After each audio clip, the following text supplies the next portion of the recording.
All right, good evening. Welcome to the City of Sandwich Committee of the Whole meeting. Tonight is Monday, December 1st. Time is 7 p.m. The meeting is called to order. Will you please rise for the Pledge of Allegiance led by Chief Senni? Allegiance to the flag of the United States of America and to the republic for which it stands, one nation, under God, indivisible, with liberty and justice for all. Clerk E, will you please call the roll? Alderman Arnett. Here. Alderman Chun. Here. Alderman Danko. Here. Alderwoman Erickson. Here. Alderwoman Inman. Here. Alderman Ketchum. Here. Alderman Kreinbrink. Here. And Alderman Robinson. Here. All right, we have a quorum. We'll move on with our business. So just a quick thank you to our snow removal team. We had quite a bit of snow, and I think they did a great job.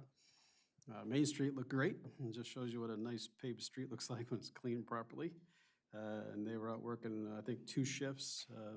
Matt, you might have a little more when it's your report time, but I think it's a good idea we acknowledge their efforts.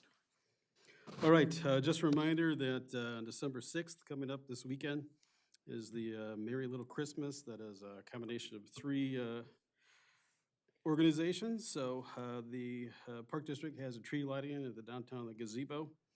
And their time is 3 to 7. There's a flyer that's put up in the chamber window about the festivities. And then they're gonna have some chamber activities here in the building. And then the city will have a parade that's lighted that'll come through the downtown. We've already had a street closure request from them. And the chief has reviewed the parade route. It's similar to last year, so I think we're all in order for that event. Any questions? I was asked to ask everyone here to see if you guys wanted to be in the parade. That's up to you guys. I just said I would ask, but I have a feeling it's gonna be very cold. We're gonna light a tractor? Maybe. You never know. I think they have probably some vehicles you probably ride in, would be my guess. You don't have to drive. All right, if you do, we can set somebody up on that if they want to. I think they'll be judging it this year as well. That's kind of new. And so we had a good turnout, school bus, garbage truck, lots of vehicles. I think it complemented our downtown activities, keeps people down here longer. Hopefully they'll be better patrons of our downtown businesses, which took a rough beating on Saturday. So I did shop local. I don't know how many other people did, but the weather really put a damper on, I think, a lot of the turnout. So I think we need a big weekend this coming weekend. So, all right, next item is Chief Senni. He was requested to bring our flock camera representative, so I'll turn over to him to do introductions, and then we'll make sure the microphone's on. We'll have our presenter come forward on flock. She'll make a presentation, and then I'll let council ask questions of her. Chief?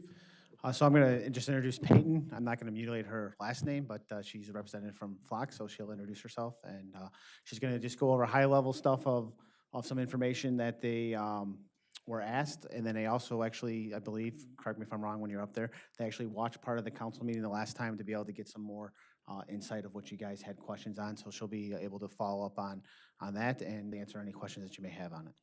So Peyton.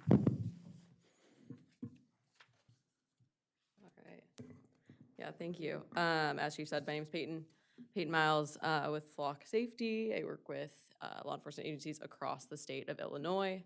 Wanted to start just by giving an overview of what Flock's license plate reader cameras are, what they do, how it works, what it isn't. So to start, Flock's license plate recognition technology uses optical character recognition to capture clear images of license plates and vehicle details like make, type, color, any unique identifying features like bumper stickers, back racks, roof racks, etc. The system gathers objective evidence related to vehicles, not individuals, and helps law enforcement identify and locate vehicles connected to criminal investigations. When a captured plate matches a known hot list, for example, stolen vehicles, amber alerts, silver alerts, Flock system can automatically alert law enforcement in real time, which allows agencies to respond quickly and effectively. Our LPRs are designed with public accountability and privacy in mind. It's not facial recognition technology. It's not tied to names, dates of birth, social security numbers, or addresses. It's not used for monitoring speed or issuing traffic citations, and complies with all applicable state laws and data regulations.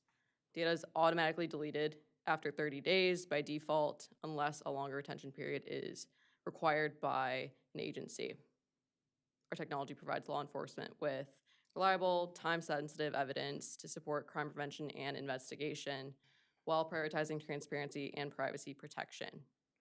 Regarding data ownership, access and sharing, your city owns your data. It is in complete control of who can access the data, who can access the system, and under what conditions you choose to share your data with other cities so that it aligns with your values. Flock Safety will never sell your data. Flock will never share your data without your permission unless legally required to do so. So that is my brief overview. I'm anticipating a lot of questions. I don't know, did this end up in the packet? If not, I can make sure that it is. Okay. Yeah, so wanted to open it up for questions on any of what I just covered. Okay, so I'll start with Alderman Chun, we'll work down this way, and then with Alderman Kreinbrink. Any questions? Pat? So when you say it alerts law enforcement, is that people with Flock already or without? Or is it both? With Flock. So you're saying if there's a silver alert and it happens to be in Sandwich, you're not gonna alert the Sandwich police that they found that person, even if we don't have Flock? No, you have to be a user of the Flock system Okay. to receive alerts, to receive data from the system. Okay.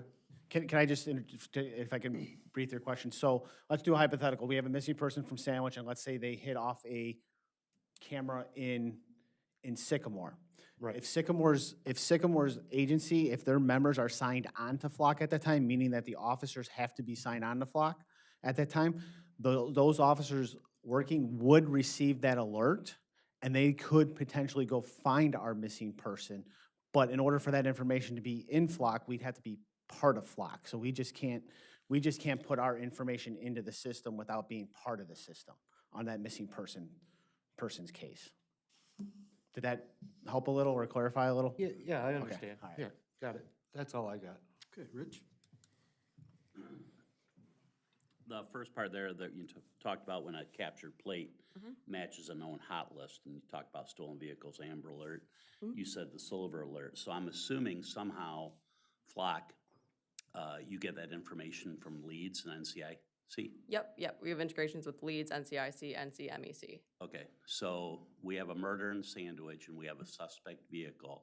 Sandwich is not a part of Flock, but we enter that information into Leeds, NCIC, and that vehicle. The same vehicle is caught on a camera, Flock camera, up in Sycamore. Sycamore would then be notified about it because of the hot system, correct? Correct, yeah. So that's different than what you're saying. Yes, no, it's different in the fact that we have to be part of the system in order for it to go in there. So let's just backstep on that. We No. have to be part of Flock for that to happen. No, So we're not part of Flock, but the Sandwich plate, wouldn't be notified. I'm not saying we're getting notified, but our vehicle, Sycamore would be notified of it because of the hot If it's list. in Leeds, NCIC, Correct. NCMEC. Correct. Correct, you're right on that, but they also have to be signed on to Flock for it to hit. But that would be anybody, anywhere. So, for example, you mentioned Hinckley has them or is getting them or whatever. They have them. Okay. They're not a 24-hour department. So, for example, if one of their cameras picked something up, they would be notified, but it would either be pending for them for their notification when someone signs onto the system, right? No one's there 24/7, so nobody would be signed on. So when would they be notified? Would it be when they sign on the next time that that vehicle went through town at such and such? So the alerts are also completely up to your own settings, the agency's settings. You can choose which alerts you want to receive, who receives those alerts. There's different permission levels that are entirely up to the agency using them. So that would depend on what they choose. Okay.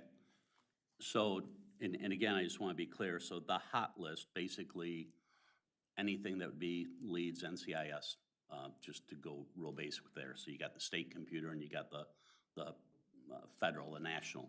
So between those two systems, if a vehicle is listed in there as stolen or wanted for murder, kidnapping, or whatever, it wouldn't matter who entered it into Leeds. It's in Leeds NCIC, and obviously the flock system is integrated with that, where whoever has a flock camera would be notified if that vehicle was seen on their camera in their town.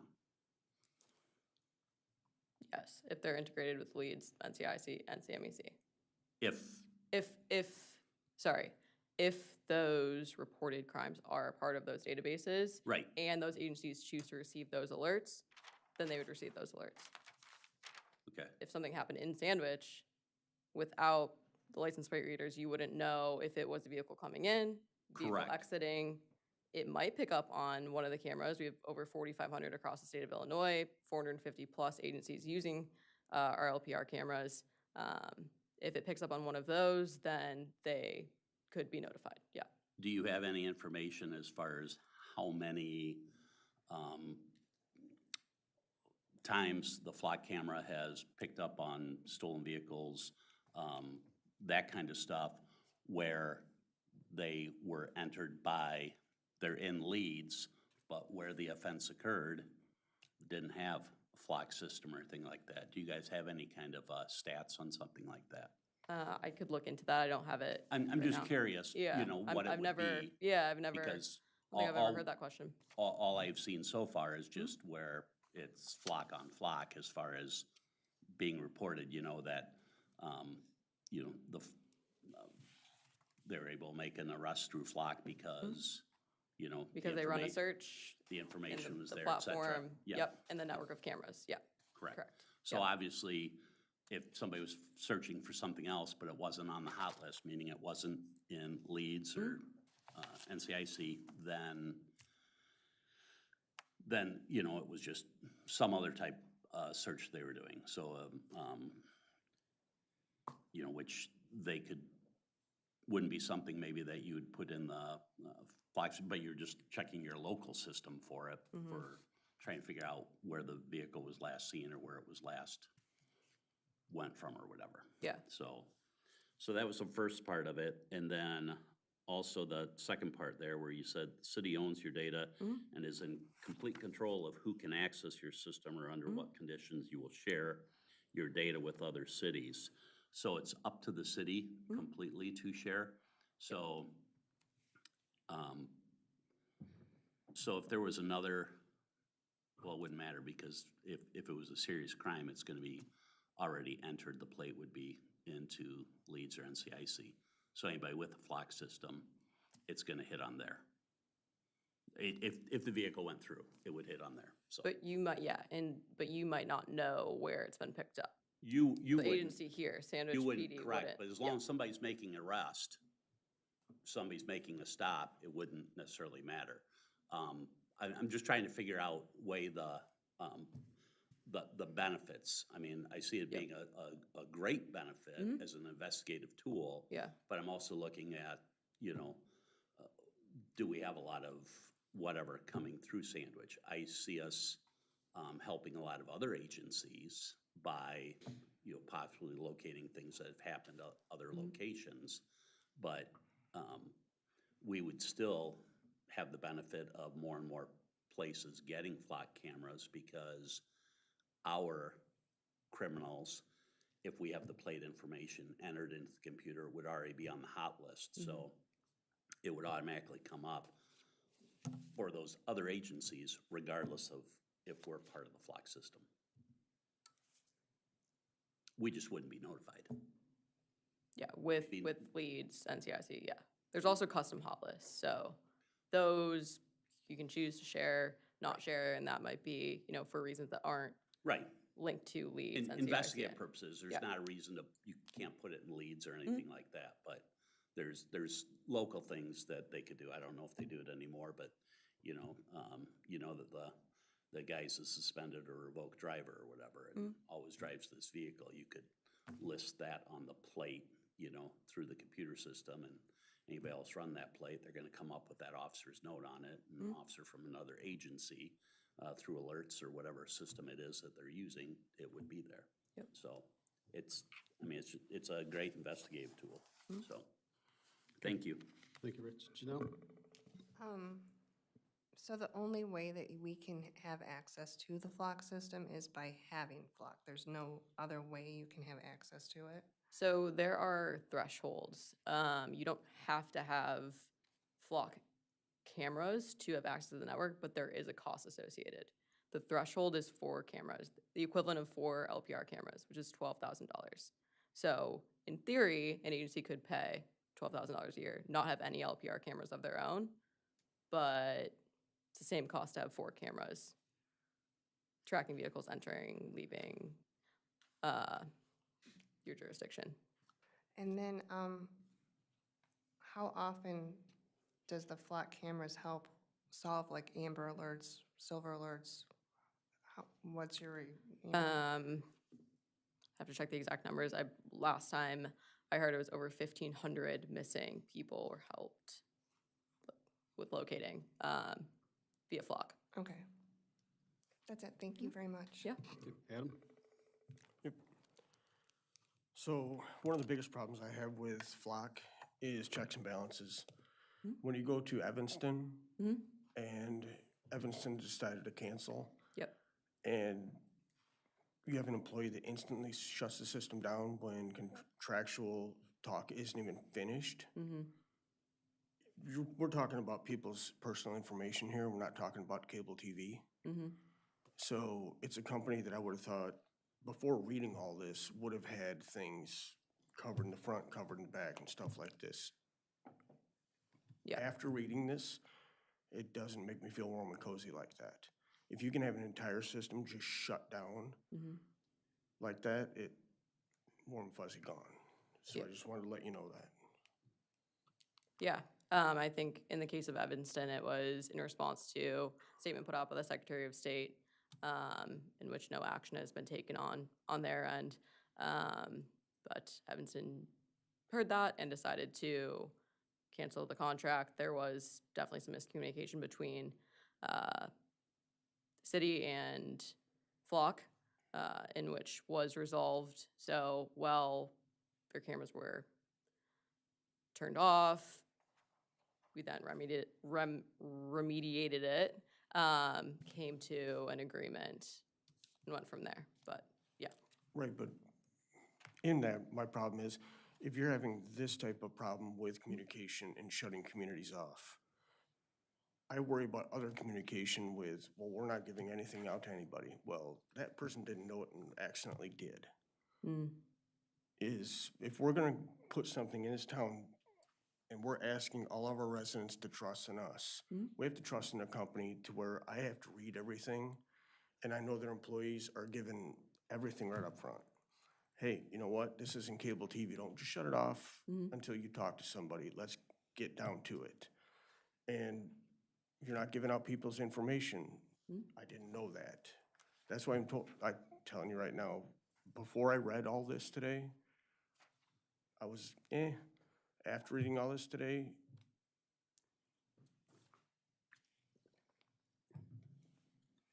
All right, any more? Okay. Jay? Pardon me. So what's like I guess, I don't know what the best way to put it, but like how often does the system get it wrong? How often has it had issues where it hasn't, like, it says, okay, this, because I know it's not just the plates, it's the characteristics of the car, the vehicles and things of the sort, but is there I guess an error rate that is, where it can possibly misread things and send wrong information? I know there are confidence levels in the Flock system where you can actually kind of drag a slider along. Of course, I mean, it's technology. No technology is perfect. So if you're looking for, a silver pickup truck during a given time frame, could there be some results that don't match it perfectly? yes, but that's why there is a human element to it, and it's not, automatically ticketing people or, taking action. It requires law enforcement to use that as a piece of investigation, verifying that information. I don't have a specific error rate per se, but I could see if there's information that our team has to help answer that, yeah. Okay, thank you. Okay, thank you, Jay. Karsten? I just have a question about, like, when does it update? I know you say it's in real time, but does it just keep going until, like, I mean, when does it stop? I mean, it just keeps going and going? In terms of when it's taking pictures? Pictures, yeah. Yeah, so there's a bunch of sensors. Basically, the way that it works is, and it's kind of above my head, but I've just seen the images of when it crosses within, there's a radar. So it knows, it can sense when a vehicle is coming and it passes by. So that sensor turns the camera on to snap a picture of the vehicle, of the license plate. They're solar powered, so they should be constantly running, capturing vehicles. Yeah. Okay, all right, thank you. Okay, Don? So you said something, we could have access to the Flock software even without having Flock cameras For a cost, yeah, for a cost. yeah, And that cost is 12,000, yep, which is regardless if we have them or not. correct, yeah. So it's either $12,000 with 4 cameras, or it's $12,000 no cameras. But then we could set up maybe an agreement that if we weren't part of Flock, that we could get permission to view Hinckley's Flock? To have access to the network, Right. You have to be part of you can't just have access to one agency's cameras. You have to be Okay. part of the Flock network, and then, send sharing requests. People send sharing requests to you. And that's how you're sharing information through the sharing request? Exactly, yep. Which we would have to set that up, but probably guess with the chief would have to approve that, or some Yep. authority here. Okay. Yep, yeah, and that's why we recommend really, strong LPR policies, because again, it's entirely we're just providing the technology. It's entirely up to the police department how they use it. What they can use it for, requiring case numbers with searches, for example. Yeah. Thank you. Okay, thank you. And Fred? Okay, so just to clarify, the last meeting, we had a bunch of different numbers that were getting thrown around. So it would take 4 cameras to buy into the system. At one time, we thought it might have been at least 1 possible, so it's 4. How do the alerts come through? Do they come through only the Flock system, or do they come like via text or an email, so that if an officer isn't near the MDT, Yep. he or she could still receive the notice? Yeah, so you set your notification settings can be through the Flock system. So obviously, if you're sitting at a computer at Flock Up, it's gonna notify you there. There's a mobile app, email, I believe text as well. But yes, there's a way to get alerts if you're not sitting in front of a desktop. Okay, because that was a good comment that you brought up, Rich, that if there's nobody around or watching the system, what's the notification media, so that was good. Can you speak specifically to why some of these departments are leaving? I mean, is it a risk of lawsuits? Is it just the fear of possibly getting into something, the unknown? Do they have any intent to come back, or?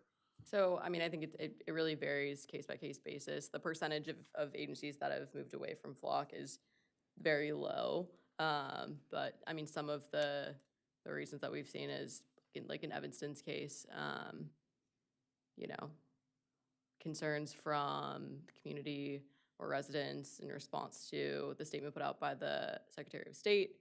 Others, budget. Others had police departments that they disband. But, our team always tries to work with agencies to help, reduce the concerns of the community, of residents, talk about all of the successes, the missing people, homicides, et cetera, that have been solved with the help of Flock's technology. So, yeah, there's not any one reason, Not but one it's kind of specific, a, okay. yeah. Have any left Flock for a competitor, like, or has it just been they're getting out of that technology? I'm sure there have. With the agencies that I've worked with in Okay. Illinois, no, I haven't seen one Okay. that's left Flock for a competitor, yeah, Okay. for LPRs. Another question is there a guarantee that another participating agency would allow us to be a participant, or do they have the right to say, no, Sandwich cannot? Oh, everybody has the right to who they share with and don't share with. Have you ever heard of somebody saying no to someone? So, again, because I've worked almost exclusively in Illinois. Let's talk about Illinois, because we're Yep. our own entity. The only one that I knew of that wasn't sharing for a time was South Barrington, and they are. Okay. So, yeah. Sounds good. And then this is more of a chief question. We utilize LPR currently in the squads, do we not? So they do, the LPRs in the squads are, they're not, to answer your question, they're not really utilized, they're not very effective in the squads because the way that they're put in there, and that's only for, where Rich was saying, it's more for, the LPR squads are usually only hitting on stolen or missing plates, and I can speak from experience through there, the accuracy of our LPRs in our squad car is very, very, very, very low. I mean, it'll pick up on actual, when I've been out patrolling, it'll actually hit off of mailbox addresses, and it'll come back that it's a stolen vehicle, and you have to go back and verify. So the technology that we have in there, it's very ineffective, and I don't even think it's really utilized. I think most guys actually, they'll hit on it, it's like, it's not even close to the vehicle. Okay, so it's the algorithms within the software, it's the database and everything like that that it's pulling from. And that is only, Out of and that leads is in only hitting off of, sorry. CIC? Yeah, that's only off of the NCIC type of stuff Okay. that we get on there. I do have one more question. Your software is geared not to record the person driving their biometrics, face. Correct. So you can, even if I'm a wild stream, I could not search by a face, because that would be in violation of state law. Correct, yeah. You cannot search by a face, no. They're designed to capture the back of vehicles. Okay, I have a couple questions for you, Peyton. First of all, thank you for coming tonight at our request. Yeah. I've probably had about 4 citizens contact me, and that doesn't represent all of our citizens. I've encouraged them to contact their other elected officials. What is Flock's response to the concern about this being Big Brother and one more tool that we may not need balanced against privacy? Yeah. Totally understand those concerns. I think in the world that we live in, all technology feels a little bit scary at times. But again, it's in the safeguards that we have in place and in your own LPR policy. It's just one more investigative tool for the police department in the event that crime occurs in Sandwich. It's not to track anyone. In fact, it can't do that. It's grabbing a point of time image of a vehicle that, again, is not associated with names, birthday, social security numbers, any identifiable information. So it's really, there's the proactive piece with stolen vehicles and leads and CMEC integrations, as well as when a crime does occur to use the technology to try to solve it. Okay, and lastly, what is Flock's response to litigation, pending litigation? Since we're a public entity looking to possibly do business, what is your response to that? So, and are you talking about any Just one in general, particular? there's articles out there about litigation and concerns that there Yeah, might be so- lawsuits. Yep, so. We don't want to be one of those, so it's. Right, yep. So there's been a number on the Fourth Amendment, and those cases have overwhelmingly shown that LPRs do not constitute a warrantless search because they take point-in-time photos of cars in public and cannot continuously track the movements of any individual. Chief, anything else you want to add? I just want to cover, because she kept on bringing up policy, so just so we are aware, we actually did have an LPR policy in our policy because we're part of Lexipol, so Lexipol produces our policies.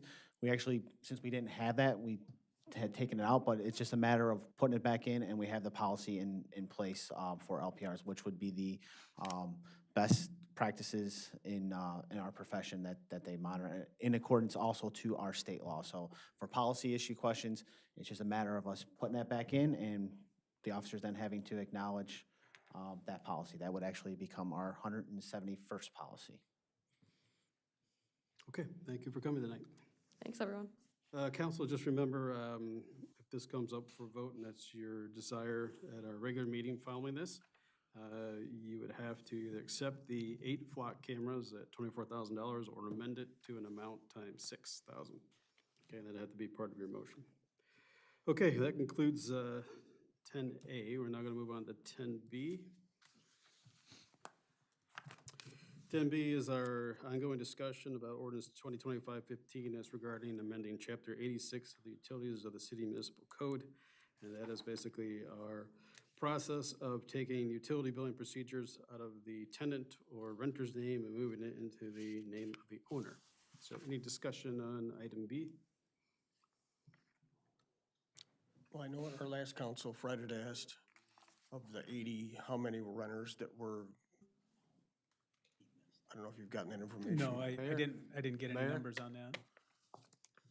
We didn't do city clerk's report or any of that yet. Oh, we skipped. Oh, we skipped that one. Yeah, Oh, you yeah. skipped Thank a you. bunch of stuff. Okay, wow, boy. Let me go back then to concluding my mayor's report. There's no attorney report, clerk report. I have nothing at this time. Thank you, Matt. Wow. I skipped time here, I better.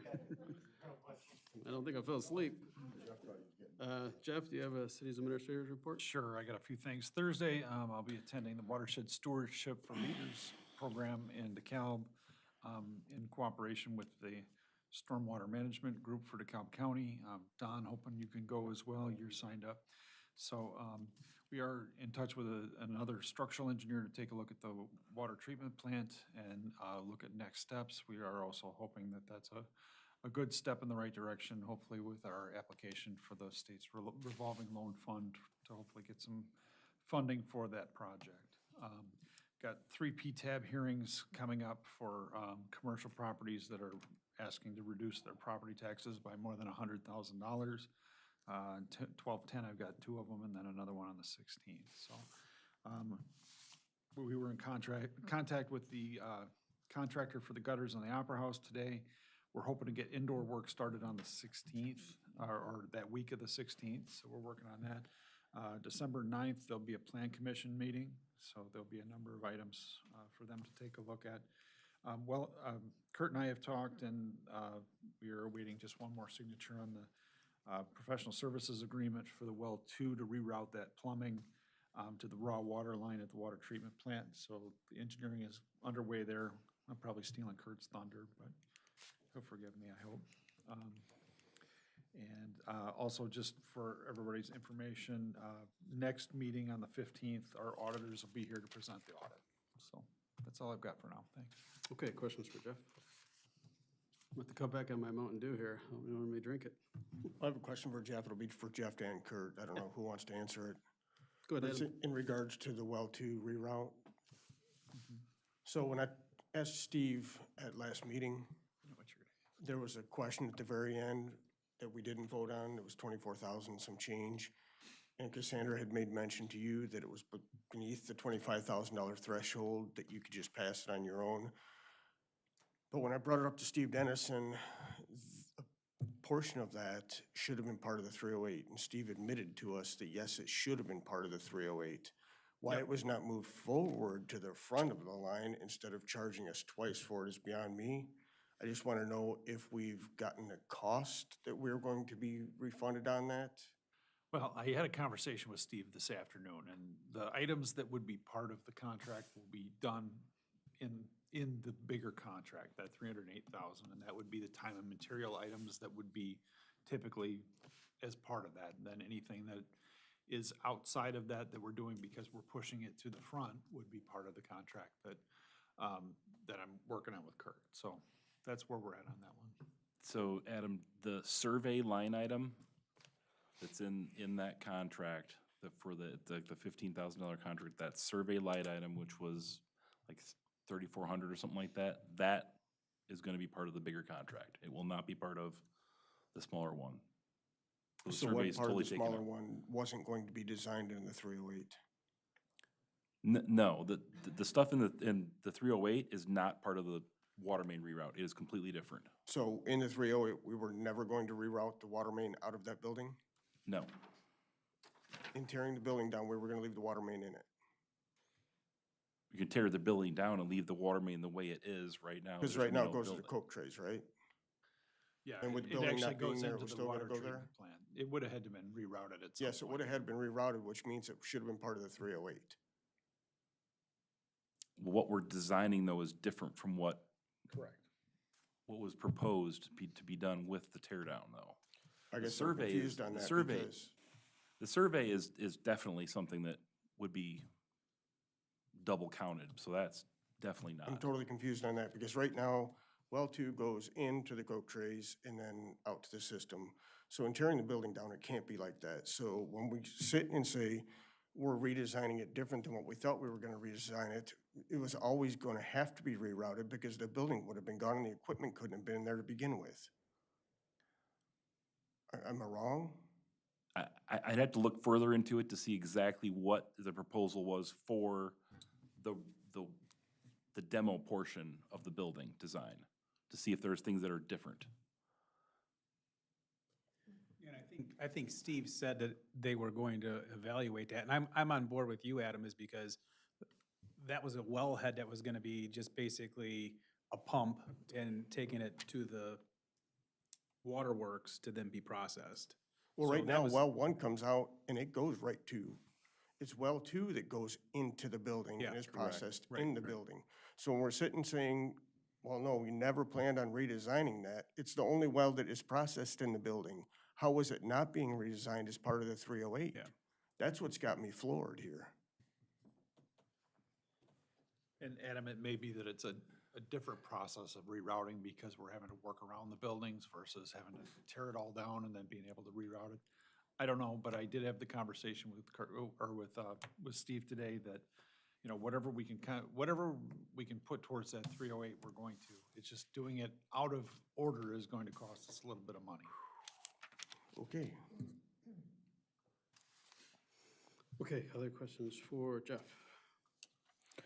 Okay, we'll move into our city department reports. EMA, Tony Eberly.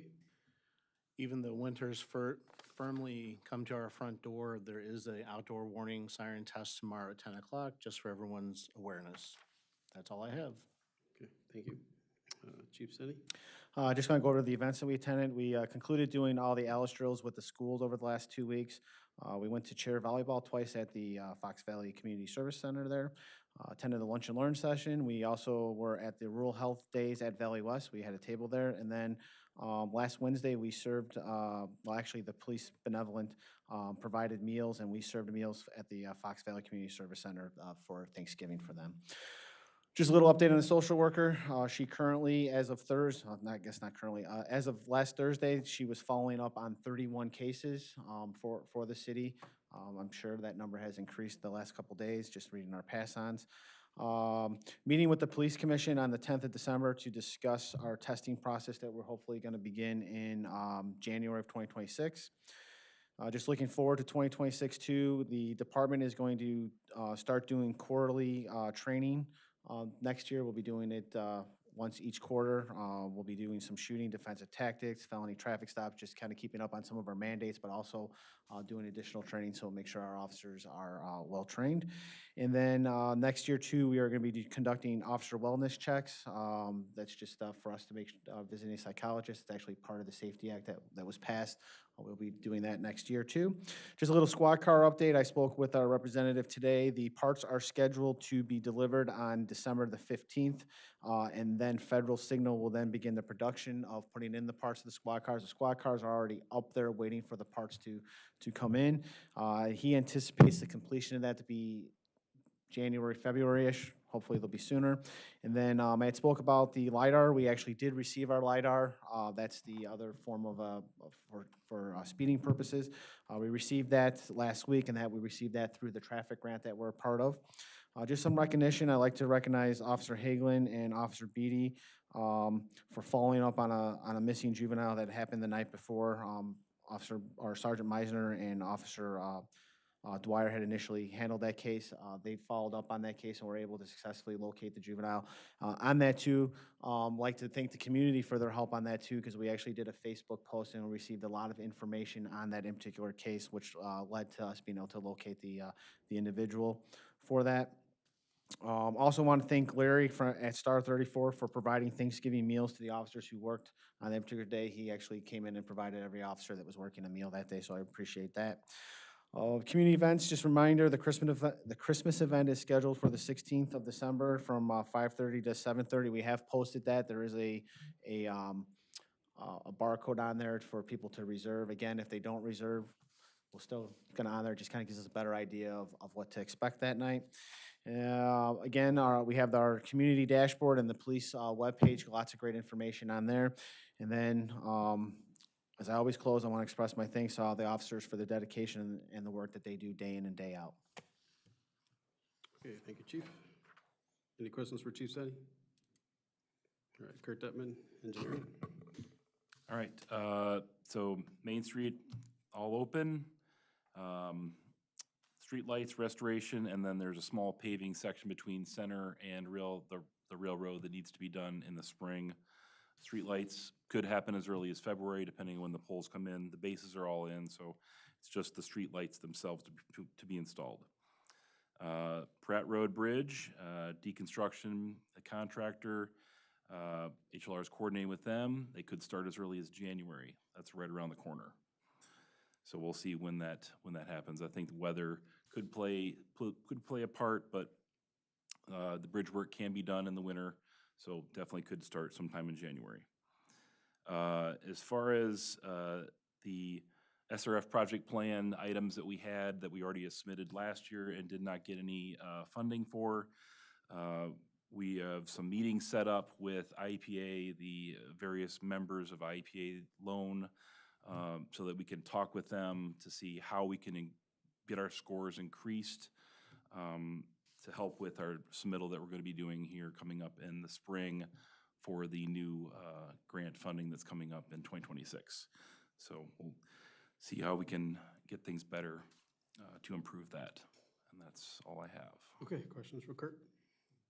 I do. So a couple councils ago, we passed an additional, what was it, 23 and some change for additional engineering on Main Street. And we understood that some of the work had previously been done. So it was essentially paying you back some of that. Going ahead, I had asked specifically about the car reading curb at Gonzo's. If something was built into that engineering to do something with that, and you did tell me, yes, you had something built in there to do something with it, but I noticed it is still a car reading curb. There's no paint on it, there's nothing. I walk up and down Main Street still, and I don't know if you have, because it disappoints me, to be honest with you, with Main Street.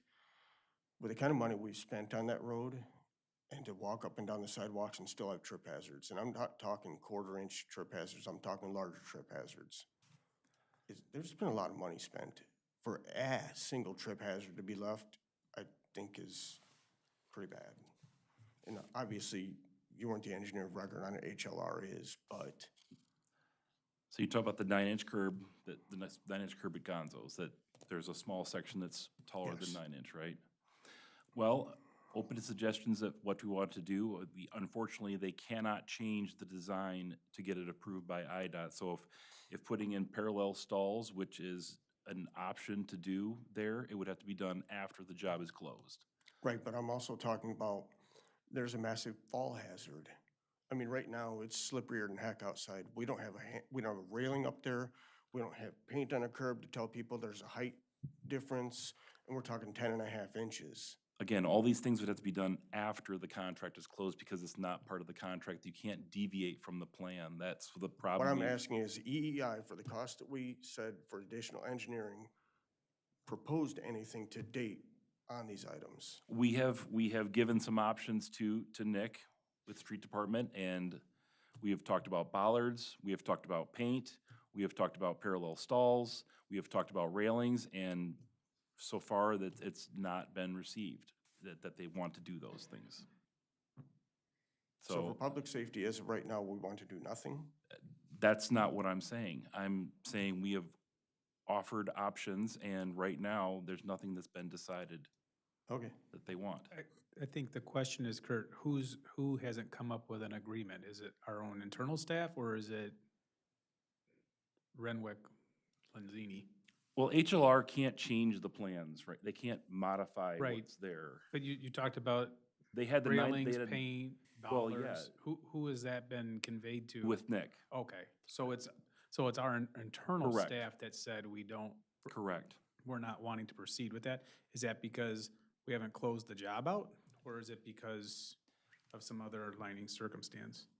It's more that we just haven't closed out the job yet. It's part of, we're still in the punch list process and things like that. So, I mean, How many do we have on the punch list? I don't honestly know. I mean, know there was Nick a was whole out there section of talking to him, but sidewalk that was sloping and holding water. That should be on the punch list. we've been through all of it with the engineers. So Okay. Yeah, but there's no excuse for him to miss any of it at this point. It's been talked about ad nauseum. So, yeah. Okay. I mean, it's, What I'm getting at it's is- part of the process. Am I wrong? It takes time to get all the punch list items finished, and we're unfortunately in winter shutdown here, and it makes it really difficult to do some of these things right now. Yeah, to Adam's point though, is that if there is a hazard that's present and we left it there and we know about it, we should at least maybe have signs up there that says caution, steeper step, whatever, because you can't go apply paint now, you can't do a lot of other stuff. So I mean, public notice in that area would probably be good, and we have a sign machine, so I would think that we could probably make some signs up and put out there. Would Let's that not think- be a feasible aspect? I've offered up signs as an option too Yeah, I as mean, well. just to alert people, I mean, it's now the holiday season, so people are gonna be out and about more, and they're gonna be shopping in the area, and And that's the thing, Sitting it's dark at night, establishments? you walk out with a pizza, do you want a broken ankle, broken knee, stepping off a 10.5 inch curb, and you don't know it's 10.5 inch curb?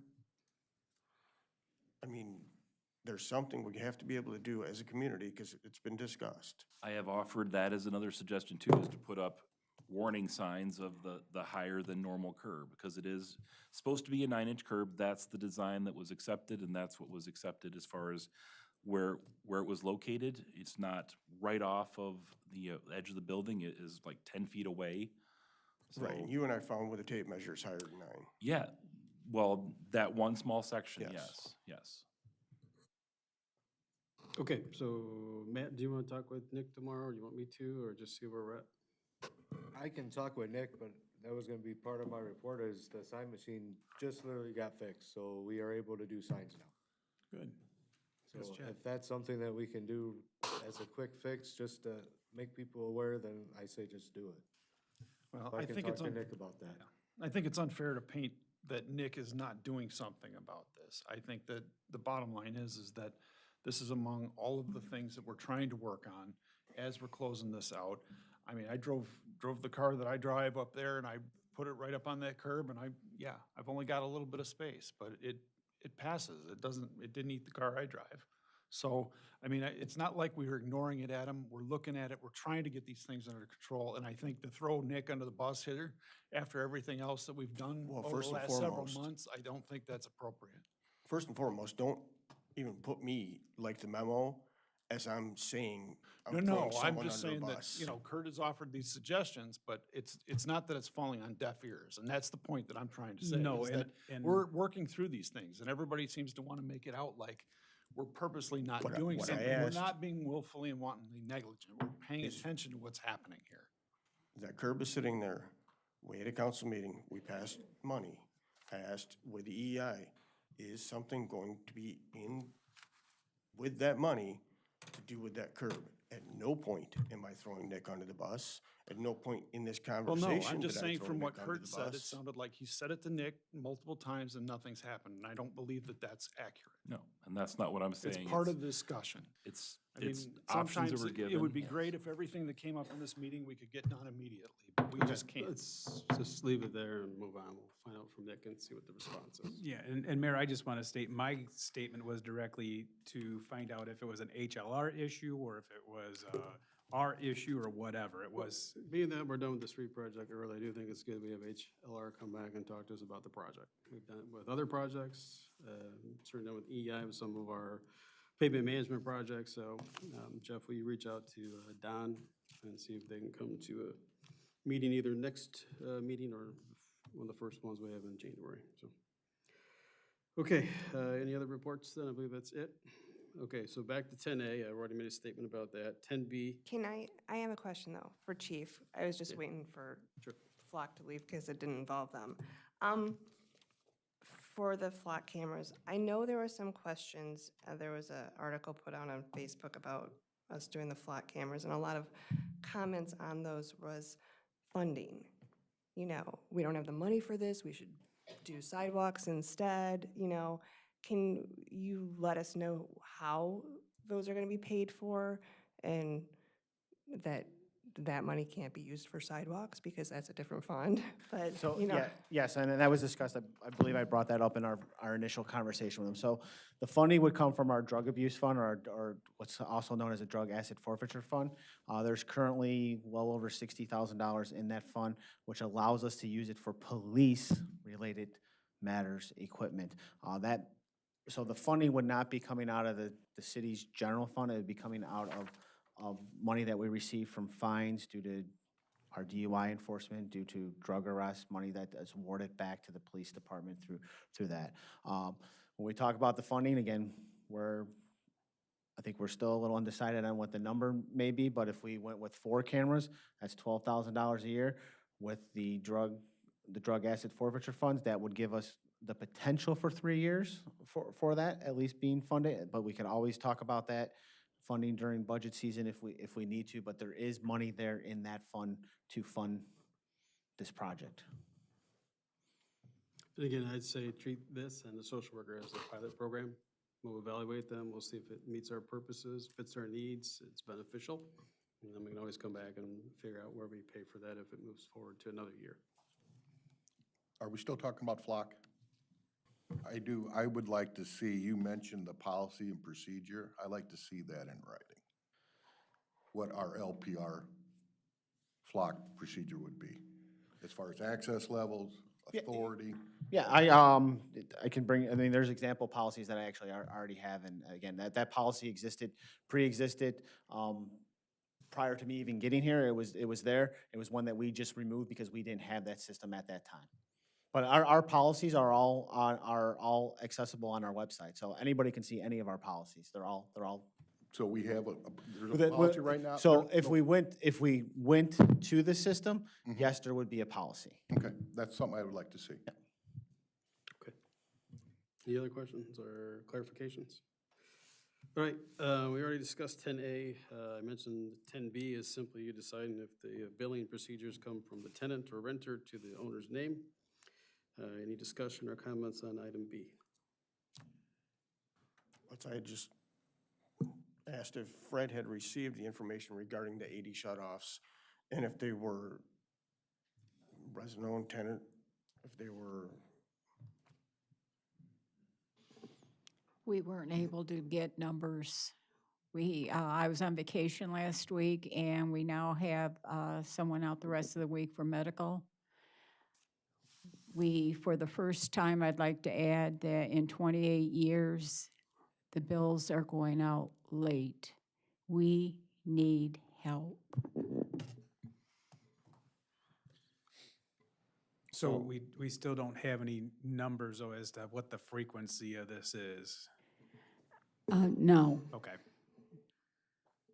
Ultimately, I personally think that switching the water bill into the owner's name would save the city money in the long run. Because what I've had the phone calls, texts, whatnot, is, well, if the renter doesn't pay it, the landlord has to pay it eventually anyways. Well, that takes time for Denise, everyone in the office, to chase after the landlord to come pay the bill. If we cut out the middleman, the landlord pays it, ultimately, the bill is paid. And then we don't have the water department, streets department, all those guys running around tagging stuff, shutting stuff off, restarting stuff. The amount of labor I think we spend on this is just crazy. But the only reason I would like to be fair to Fred as far as the information, that's why I asked. We'll get that for you. We also had shut-offs, and we couldn't get all the shut-offs completed either because street department was short. It's a domino effect. We're trying the best we can, but I understand you need those numbers.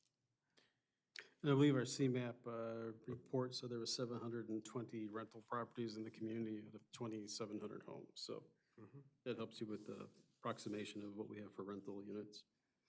That's apartments, multi-unit, single-family homes. Yeah, and my question on that is, so we have had a history of bringing stuff to the council for a change because it's an issue. We discuss it over several meetings, and then we find out that there's really not that big of an issue, and we can live with it. So I'd like to know how many times are we really being impacted this way? Secondarily to that, a landlord is going to have to put the water charge onto the bill, the sewer water onto their rent. That's gonna potentially impact some people for being able to rent a home because maybe they won't qualify, maybe they're subsidized or something. That might exceed a threshold. What happens then when the tenant uses more water than that the landlord estimated? And the landlord's gonna have to figure out how they can make that back up. So it's gonna be this never-ending effect for the landlord, in my opinion. There needs to be a stake on the user. Like if there's a toilet that is leaking, if they know that the landlord's gonna pay the water bill and it costs them $100 a month, well, I'll just let it leak. But if it's $100 and it ends up being $150 for them because the water's leaking, they're gonna tell the landlord that it needs to be fixed. So, I mean, if this is happening all the time and we have issues, I think there needs to be something potentially changed, but I don't think that this is our true issue. I think our true issue is people not paying their bills or waiting until they get the second notices and then getting the turn-off notices. I think that's where we're up against right now. Is that a fair statement, Denise? I mean, you're getting more and more turn-offs now, second notices to then go turn-offs because people are having a hard time saving their money. That's a fair statement, yes. So we have talked about efficiencies and everything like that with doing the different meters so we can do more frequent billing. We've talked about software. We've talked about adding people. I mean, ultimately, we're spinning our tires, and until we make a change in the way we do business, I think this is gonna be a bigger heartache for us if that change were to be put into place. I really do. I'm open to any suggestions. This past month, billing period was the worst we had with payment plans, tied up on the phones with people calling, trying to get the shut-offs out. We were dealing with short staff. And then we've got on the flip side, we've got the problem where you have people sell their properties and they aren't paying that final bill, and we don't discover it until maybe 3 months later, and then we are trying to chase them to retrieve this money. Is there not something that we can do on the county side when that occurs? Like, aren't there like county stamps and stuff that have to play? That's what Cassandra and I were talking about. You have to be home rule to do that. But isn't there a notification, though, that we Yeah, can get there's a from the report, county? there's a report they put out by Sale of Home. I think it Right. comes out of the treasurer's office. So that should come relatively I just know quick, how, right? I don't know how timely it is, from the time they close to the time they publish that document. Well, there's one that they put out that shows who purchased what property. Mhm. I know the Calb does, I don't know about Kendall. I think the only thing that might work, this might work with, putting this under the landlord is when we finally can do monthly billing. This 90-day thing until they find out, I see that being problematic. So, I mean, we've been talking, since I've been on, moving towards a monthly billing. And that's what we have to strive for first, in my opinion. Now, how we have to get there is the cost of technology, meter readers, going up to the cloud software we had a presentation on. Look at that return on investment, if it's worth there, are we gonna make it up here, the money spent trying to collect? So I hate to get deviated when we still have the main problem of not concentrating on trying to accomplish monthly billing. And once that's in place, I think the rest of it will fall into place, in my opinion. I agree with that. The quarterly billing has been a nightmare. It should have changed some time ago. I don't know what the process would be. It doesn't come down to our software is not capable of that. And then we don't Right, have to do it with the staff software we and have now. To prepare the And bills, the way fold them, and to mail get them. these readings every month is an issue right now. It's getting the readings more than the software even. The software actually that we have that's antiquated is set up to do a monthly billing. I mean, And we're we've moving in had the to right- alter it to make it work as a quarterly bill. We're moving in the right direction with the new meter, the readers, to be able to flip a switch and go up for remote reading. But we're not there yet on that either. No. And the network, the cloud network's not in place yet. And that cost. Anyway, It just sounds like maybe we're not ready yet, so do I Yep. understand correct that we want to know out of the 80 shut-offs, how many of those were rentals? Is that correct? Were we, I would really like to know how many of the problem locations were rentals, no matter if it's this quarter or the past 2 quarters, or, the whole year. I have a question. So if we put these in the landlord's name, is it gonna go to the rental home address or is it gonna go to the landlord's physical address? It would go to the landlord's physical address. Okay, because I just didn't know if it'd be okay to say, yes, it's in the landlord's name, it goes to the rental address, and then the landlord has the option to put the renter's name on there as well. So then it still goes to the renter. You know, they can open the mail because their name's on it, along with the landlord's, and then they can still just pay the bill. But if they skip out on it, it's in the landlord's name. Well, right now, if the person skips out, the landlord ultimately is sent the bill Right. anyway. So, I mean, that's But doing the same thing. I mean, but still, it's in their name, you know, I mean, I don't know. Seems okay, a little well, bit better. it's on the next meeting's agenda. If you want to take action, you can. If not, it will have to come back for more information. Okay, item C, discussion of formalize a policy regarding lead line service replacement and reimbursement. So staff had laid out for you a sequence of options that would be available to individuals that had lead lines that we would attempt to follow. So I believe our intern Chris laid out a process, working with Jeff, that we could follow along with that essentially gives us the steps that we would take. So the question is whether you agree with the steps, whether you want to vote to support the steps, and if that's a program or does it need to be changed before you vote. I believe he asked for everyone to give him some kind of input. I think he only heard back from 2 people. This makes his job difficult. Yeah, that's what my question was, is what was the survey Yeah, I result? intended to print that out and I did this afternoon, so. So I wrote a whole bunch of stuff down here because it makes our job difficult too. I'll start at the beginning. How as a city have we been proactive on our lead line list?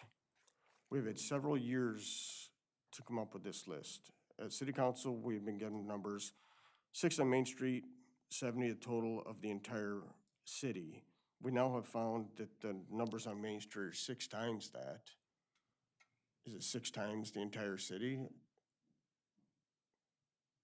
we don't have the correct information we're asked to vote on a regular basis.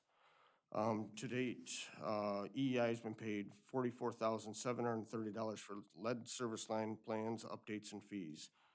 We still don't know how many lines we have in town. I have a question. Do we have anybody currently scheduled on a daily basis going in these homes to even find out?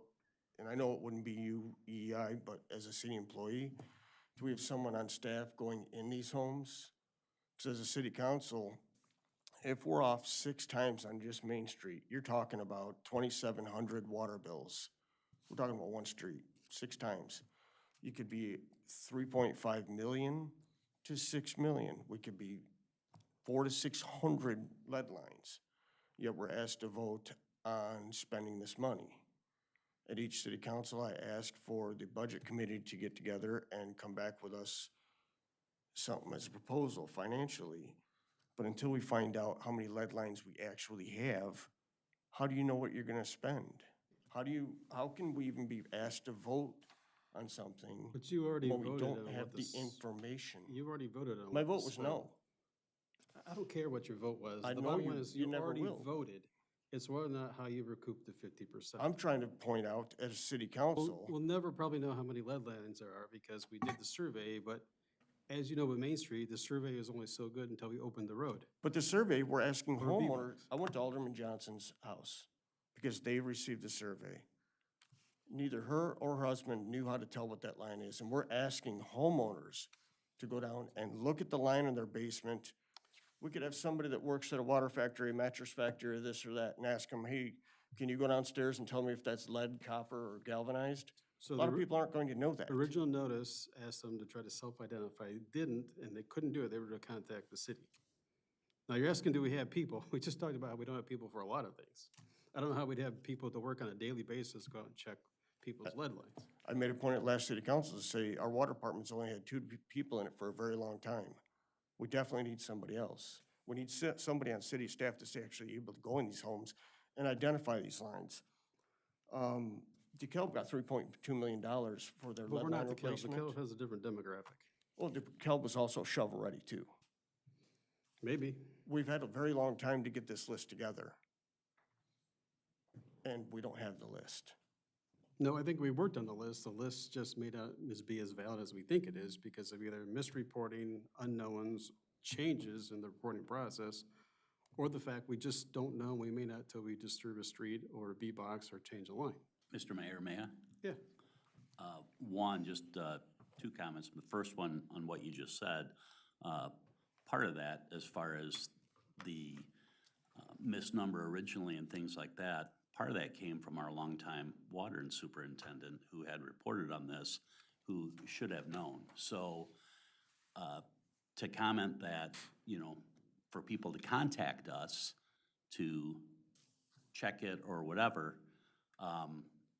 hopefully we do a better job of actually realizing whether or not it is a lead service line, galvanized, whatever the case might be, to be able to tell what it is. That was the second point I was gonna make. The first one originally, why I wanted to say something, was that when we voted for it to be a split, a 50-50 split, that was originally when everybody in town was going to be part of this, including the Main Street. I know Main Street's out of it now because 2 weeks after we did that vote, we backtracked and we took Main Street out of it. But part of that big discussion with that was that Main Street was going to be paid for by the city because of things that were said, promises that were made, right, wrong, or indifferent. It's done, and we went forward with that. But most of the discussion at that point was that if they were getting it for free, everyone in town should be getting it for free. I know we don't have money for that. We didn't have money for going 50-50 with everybody on it. But to say that there was already a vote, and that's why we're at that 50-50 point, I think it would have been different because right away, Fred tried to do something right after, if I remember correct. Fred, you had made a motion, but then there wasn't a second to get us to not necessarily agree to a number, but to agree that we'll do some sort of a shared thing for the rest of them. But I think based off the fact that Main Street was going to get it for free, I believe a lot of the council thought that, well, everyone should then. We can't give it to some and then not give it to others. If I'm wrong, people need to speak out and say that I'm wrong or that's not how they feel. Because again, I don't always want to be the only one talking when it comes to something like that. But that was my 2 cents worth that I wanted to say. Because I still believe that everyone else should be getting it for free. So I think here's where we're at, right? So the vote's occurred, right? It's there. The question is what does our staff need to be doing when they come across a B box that they have to replace because it doesn't shut off? They discover a lead line, and we have a 50-50 policy. We need to figure out what we're gonna tell the homeowner about what their 50% looks like. Ours, we know, right? We're just paying the bill, and we're gonna have to try to manage this lead line list over the 10 years that starts in 2027. But what our staff is looking for is guidance, because there's nothing that currently tells them what to do when they discover this, but to tell the homeowner. So again, we put out the correct information of what it's gonna look like for their 50%, what their options are. Your proposal kind of lays it out, right? They can sign a waiver. They can pay for it themselves. They can go get a separate loan someplace. They come to the city and put it on their water bill, but we haven't figured out what that water bill looks like, what the payback time frame is. I think we all agree there shouldn't be any interest. We're not here to stick it to our citizens. And this, again, this is not our problem, but it is, right? It's the federal EPA, it's the state EPA that mandated this without funding it. So we have to figure it out. It may not seem fair, but that's the cards that we were dealt, and we have to figure out how to solve this. And we are far ahead of other communities, because I don't hear a lot of other communities talking about this on the radio or the news about how they're handling lead lines, except for a few places. And I think those other places are going to come along at some point and have the same situations we have. So the question comes back, and Jeff has asked this, what do we do with this process to tell our staff, to tell the citizens that when we go to the door and say, we got to replace your B-box, oh, by the way, you have a lead line, what does their 50% look like? What do they have to do, and what is their options and their cost? That's where we're at. We have to do something. We just can't keep having this discussion, and not make any progress on it. Whether we agree with it or not, there was an ordinance that was passed. What do we do with that process, and what do we tell our residents? I get it's a difficult vote, but at some point we have to, and it doesn't mean we can't come back and revisit it, but they need to be told what their options are in all fairness and honesty. Well, and it's Point also fair to say, Mayor, that we do not have a quote in hand. We have the numbers that were given for Main Street, but we don't have a formal quote, so that's number one. So we need to go through a formal bidding process, but prior to being able to go through a formal bidding process, we have to have a quantifiable number that Adam spoke to be able to say, this is what we have to do, this is the cadence we'd like to have them completed in, and then we have to figure out how we're gonna pay for that. Right, but we're not doing the 10-year plan at this point. We're just simply even if you're finding ta- B but boxes that even are if you're- broken, we have to fix. So how would we know that number, Fred? We So I wouldn't, think, right? well, I think right now, there were like 8 of them, if I'm not mistaken, that are possibly falling into that threshold. Is that right, Jeff? So if we have 8 right now, we should say that we need to take and get pricing on 8, and then figure out what we do from that point as a good starting point. I just don't know how you're just gonna bid 8, and then you're just gonna keep adding projects and adding projects and adding projects. I think that'll set a good baseline for where we have, where it's not tied to another project that's kind of getting morphed into, we have to hurry up and make it happen type of thing, under the tensions of the other project. We have to make it happen because if we keep having, I'm in favor of 50-50. That's what I'm in favor of. And as you said, 50-50 already passed, so Right. he just said he's in favor of it. I'm just saying we have these ongoing problems that we need to figure out how to solve.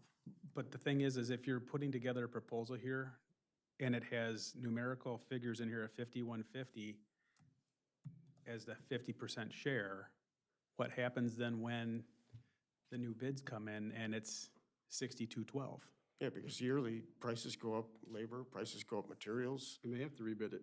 I just don't know how, that number's not a solid number, though. That's the difficult part of it. Right. Unless they bid for other projects that come along in the time. So what we could do is you could put that the current 50% share is X as of this date, and it's adjustable, and this will have to change with that bidding structure then potentially. It could be, but we have to make some progress there. So we don't know how many lead service lines we have total. We do not have an accurate count. Is that what I'm getting here? That's what you're getting done. Well, then, I can't and- tell and- you, I can't tell you how many there are. We went through all the proper procedures. We Right. did everything we could to figure it out, but So we almost have to do a physical we have to inspection per do the, residence. right, and To we've to make a applied, good, proper action plan list. which is due again in April. Every April, it has to be updated. And then, I noticed at EI, though, we did pay 25 grand for a lead service inventory. What did that entail? There's a document. I mean, just, what did that 25 grand buy me on making my list? We have all kinds of great information. Okay. The problem is that it doesn't jive. What we're getting from one set of information doesn't match what's going up with another set of information. And whether that's because a resident didn't fill out the, they identified it incorrectly, or it was fat-fingered, or it just didn't work out. But we've spent all summer trying to figure this out and look at all these different documents and figure out what we've got. We've worked extremely hard at it, but it's not perfect. It's a lot of data analyzing to get to that point. And I think that, that's the problem, is that right now, we have bee boxes that are leaking, that because of the cold could feasibly break the pipes, and then we're gonna be stuck digging them up anyway. And, we still won't know whether we're gonna ask the resident to pay for half of their side, or if, because the rule is that if we disturb the line, which we'll have to when it breaks, that the whole thing's gotta be taken Done out in 30 because days, it's lead, right. it's a lead service line. So it puts us between a rock and a hard place and another hard place. I mean, we can't, we have no room to move. We are going to have to act at some point in time. And all I'm trying to find out is, because if I have to just go ahead and do this, I'm gonna have to go ahead and do it and make a decision, but I don't have any information as to what to tell the resident they're gonna have to pay. And we've already talked with Kurt about trying to, we wanna get out and get a price on these so we know how to do it. Because we should get a price that we can have all the way through the year. So if these things do come up, we know what they're gonna cost. So as long as we have three issues, right? We have B-box and emergency repairs we have to have, so we need to bid that for a price for the year. Two, it sounds like we need to hire somebody else to come do the inspections, because it doesn't fit into our current man-hour workload. And three, when we get that report back, then we'll have a better list of those properties that have lead lines that have to be replaced. Right. And by April, we have to have that inventory updated. Time's ticking. And we gotta do it. How are we gonna do it? Do we hire a firm and let them go do all the inspections? I mean, Kurt, what did that 25 grand? You guys didn't go to the homes, right? I'd have to look and see exactly which one It you're wasn't talking Kurt, it about. was his Okay. colleague, but. Yeah. Yeah, well, it's just listed. I and, believe that also took care of filing all the documents. with Filing the Yeah, there was a EPA. lot of different There was a lot of things. other. I'm just lot of asking a different question. stuff. Where'd that Wasn't money just a go? Yeah, right. Yeah. What about our plumbing inspector? Could we not just pay the inspection fee and have him go hit? He knows what the plumbing code is, he knows what the product But is. we don't have a full-time plumbing inspector. We call them out by project. I know we don't have a full-time, but if we're paying him for a part-time, this would be a part-time job. Once we do it, we're done. Could be, I don't know if that's the, I mean, that might be a more expensive solution, to hire a plumber to go out than to but hire you someone have, just to you have identify a as a line qualified individual who will make the right decision based upon, if he's qualified to do the inspections for our new properties and our existing properties that are being modified, should be able to be qualified to give us the right information of whether or not it's lead, galvanized, or copper. Might be overqualified, but we need to find somebody. Plumbers aren't cheap. I don't know if that's the right person to do that job. I mean, maybe it's for somebody else. Alls I know is we've wasted a lot of time doing this, talking about this the past 8 weeks, and we need to make some headway at some point. So right now, I'd be in favor of doing the 50/50 if we had to move forward with. We're already our doing the emergency work. 50/50. This is just payment. I'm just saying, options. doing the 50/50 and then figuring out how the payment's made out. Well, it may just come down to the fact that at some point you just need to vote on this ordinance, so we can either figure it out or come back to it. Well, don't we still have to tell you how they're paying it back? I mean, how long it's taking to pay it back? I mean, Well, there we was- still have to decide that, right? I think that was what the survey was for, right? To figure out where we wanted to be on the issue. Giving the feedback to the administrator, he can receive that, and then he can fully prepare the document, and 2 out of 8 did it. So can we have 4. commitment? 4 did it. 4. So can we have Last week commitment it to was have 2, that and that completed? was the deadline you gave him. So now it sounds like it's 4. That's still half, that's not consensus.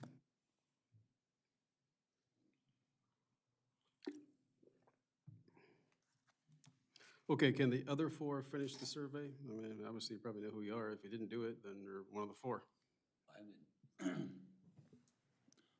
I don't think I need to voice where I'm at. I think everybody knows. Do you not know where I'm at? It was more than that, though. It was the fill in the blanks, so then we could just vote on it. Whether you voted up or down. But I'm saying, fill in the blanks, it was all for a 50/50. It's all for, they're paying something back. Nowhere on there was it that we eat the whole thing for the city, correct? Yes, there was. There was a spot there that said, do you want, pay 100% of it? Yes, there was. Us or the resident? Us. Okay, can the other 4 finish the survey? It'll come back next week. You can just vote it up or down. Meantime, we will get a bid prepared for the 8 services, but also for the year. And then we'll look at our options of hiring somebody to do the inspections. Okay. Next item is D. That is the discussion resolution of 2521 regarding the law enforcement embedded social work agreement between DeKalb Behavioral Foundation, doing business as Northwestern Medicine, Ben Gordon Center, and the City of Sandwich. This is a chief's request to use the current year grant funding for a social worker. And then, once approved, then they would be on staff. He mentioned the benefits, plus how many are in the works for that. So, any questions for Chief about that before you're asked to vote at the following meeting? No, there was questions on. No, it had gotten pulled because Cassandra had asked for some changes which have been made. Okay, any other questions? Okay, E, I believe Jeff, that is not required, correct? Correct.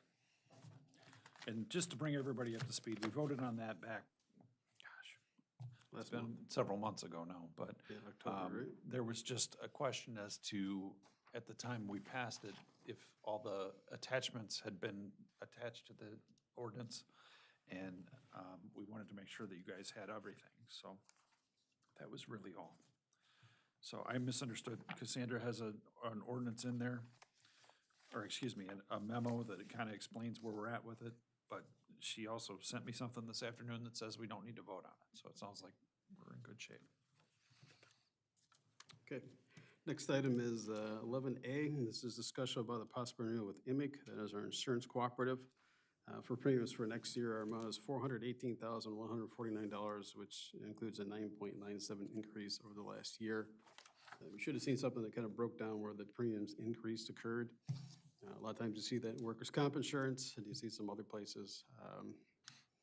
You know, some years we get more than less, but that is our cooperative, so we also share the impact of that in a cooperative. So, you know, hopefully it won't always be like this, but that's the increase for the current year. Well, and the biggest part of the increase is that as an executive committee, it was decided to fund the loss fund higher than what we've done in the past and be able to raise our deductible on one of the pieces of, if you look at the memo, there's all these boxes. These all represent different levels of coverage. So, you know, everybody's got their deductible, then there's a certain amount that's self-insured by the pool, and then it goes into different levels. So they were able to increase the loss fund in a way to be able to make sure that everything is, it was either we're gonna probably spend this in premium, or we can raise the loss fund and hopefully recover some of that going forward. So that's the biggest reason that that portion went up, and it went from $45,000 to about $68,000. But those are dollars we're hoping we're gonna be able to retain as a group. Okay, questions on the EMIC policy premium? Okay, report of alderpersons, Alderman Arnett. There's not much going on at the plant right now. The guys are helping with water and helping the streets guys out with plowing. Other than that, I'm just gonna push again, hire somebody else in the water department. I think it's unfair for us to ask homeowners and unfair for that city council to get incorrect reports. Homeowners aren't gonna know what pipes are typically, so. Well, that report doesn't come out of the water department, it could come out of our office staff. What I'm saying is the reports what we send to homeowners and ask them to identify a pipe, a lot of homeowners aren't going to know what it is. Then we bring those numbers back here. We're given those numbers. We have 75% of the town that is going to pay for 25% of the town for lead lines. None of us are blind to the fact that whether we spend $600,000 or $6 million, the bill has to be paid somehow. It's going to raise our water rates, it's going to raise something. All I'm asking for as a city council is give us the correct numbers to go by. Jeff and Fred, did you restrict funds to hire somebody in the budget? We didn't have a third person in the water department budgeted. Is anything restricted in that? I thought there was. There is. We had looked at an administrative person to assist with the building and zoning department, and then also for some help in the front office as a deputy clerk. I didn't bring my budget. If I recall, there's a red R there that says, I believe you restricted the personnel amount. You'd have to unrestrict that so I could hire somebody.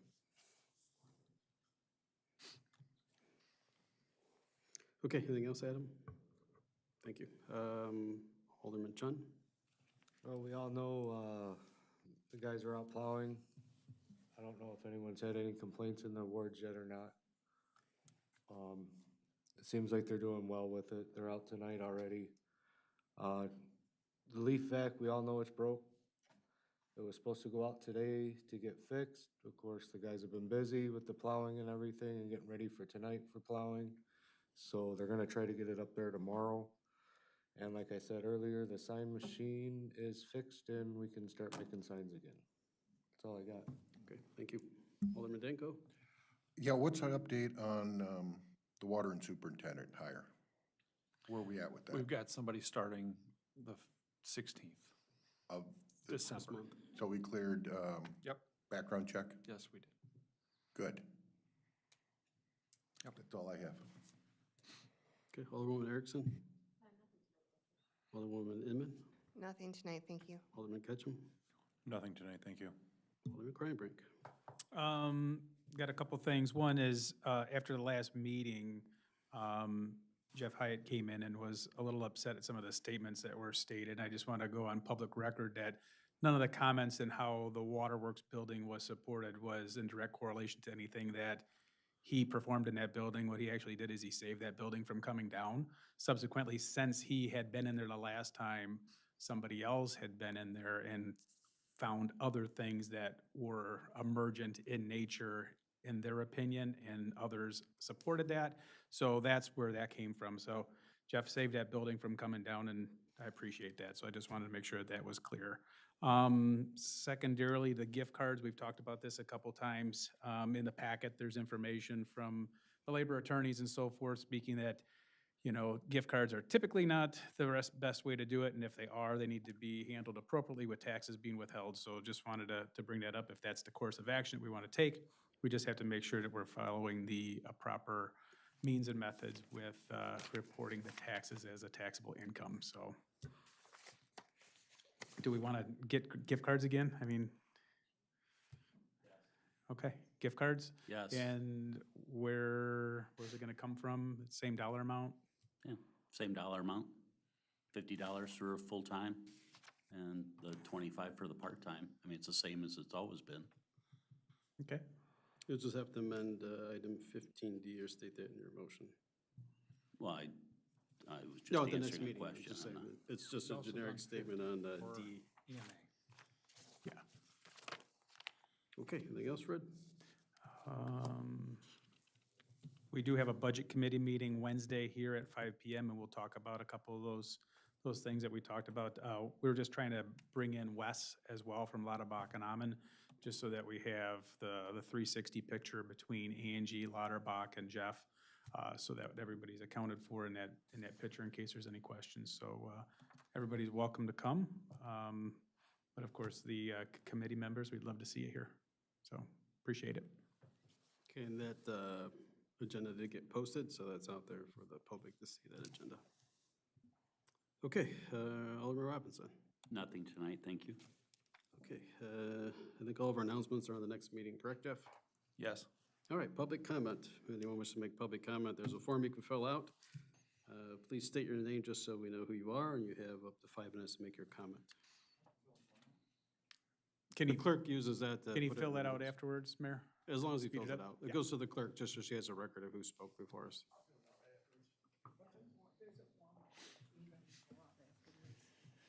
No worries. Hey, good. All right, you ready, sir? Go ahead. Hi there. My name's Gary Larson, and I'm here to express some concerns about this, the water billing for the landlords in town. I own a few properties. I've talked to a lot of other people that own properties, and tenants, citizens, landlords, none of them support this idea of billing the landlords.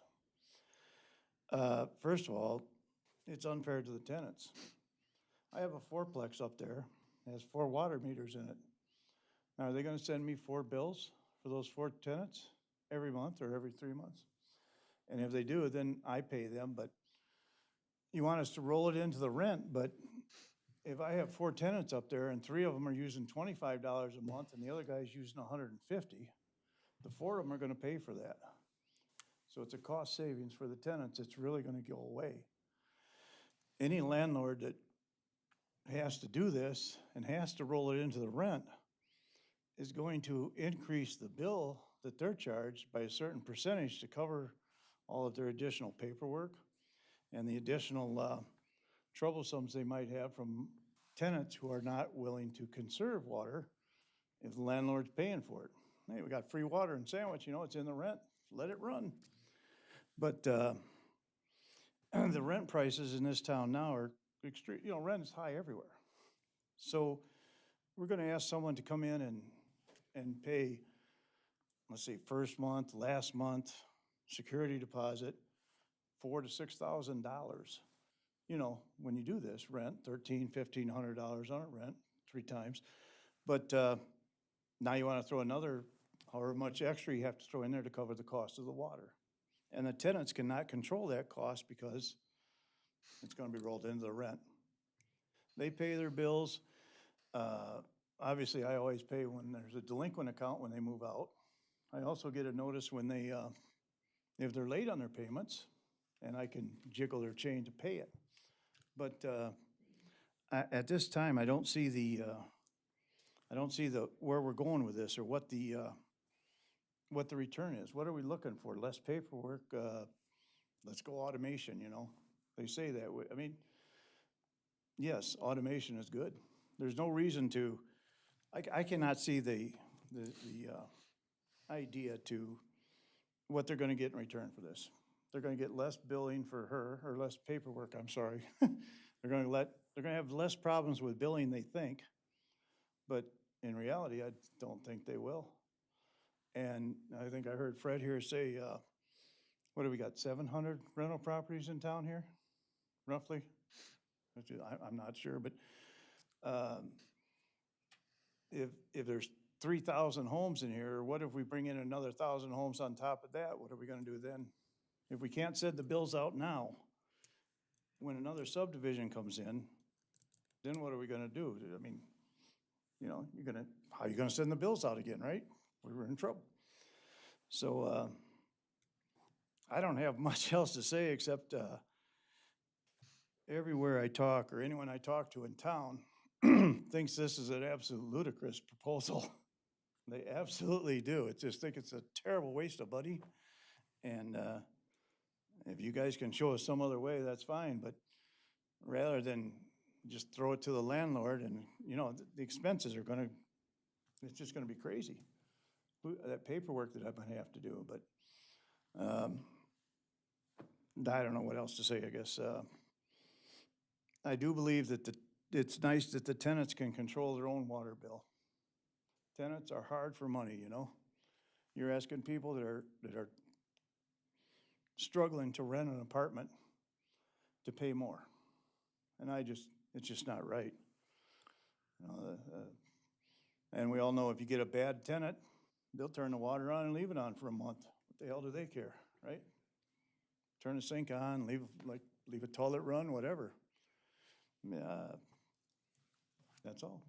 Any questions? Thank you, Gary. They can't ask you questions, we just have to listen. What's that? They can't ask you questions, it's just Oh. you to give your comment, but thank you. Well, then there are none. Okay, Thank Appreciate you. it. All right, anyone else for audience comments? All right, here, none, is there a motion to adjourn? Yes, the sir. committee of the whole? Motion adjourned. Alderman Robinson, is there a second? Second. Alderman Arnett, all in favor, signify by saying aye. Aye. Opposed? All right, quick 5 or 10 minute recess, and we'll be back for the next meeting.